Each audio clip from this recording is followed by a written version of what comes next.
जानिए बुलेटिन का बाकायदा आगाज़ करेंगे। सबसे पहले आपको बताते चलें कि डहर की हादसा की इब्तदाई रिपोर्ट तैयार कर ली गई, जिसमें कहा गया कि हादसा अब ट्रैक की पटरी का वेल्डिंग जॉइंट टूटने के बाइस पेश आया।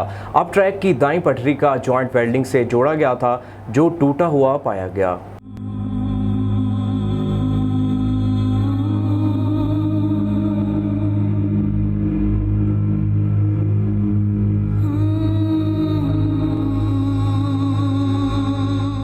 इब्तदाई रिपोर्ट के मुताबिक पटरी का जॉइंट टूटने के बाइस मिल्लत एक्सप्रेस की 12 बोगियां पटरी से गिर गईं।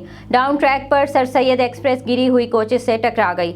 हादसे के बाइस सर सैयद एक्सप्रेस का इंजन और 4 कोचेस पटरी से गिर गईं। ज़राए के मुताबिक हादसे का शिकार ट्रेनों की ब्लैक बॉक्सेस का डाटा निकाला जा रहा है।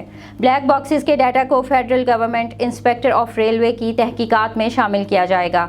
मिल्लत एक्सप्रेस का इंजन और 6 कोचेस ट्रैक पर ही रहीं। दूसरी जानिब डीजी रेंजर सिंध ने डहरकी में हादसे की जगह का दौरा किया। मेजर जनरल इफ्तिखार हसन ने इमदादी कार्रवाइयों का जायजा लिया। डीजी रेंजर सिंध ने रेस्क्यू ऑपरेशन पर इत्मीनान का इजहार कर दिया।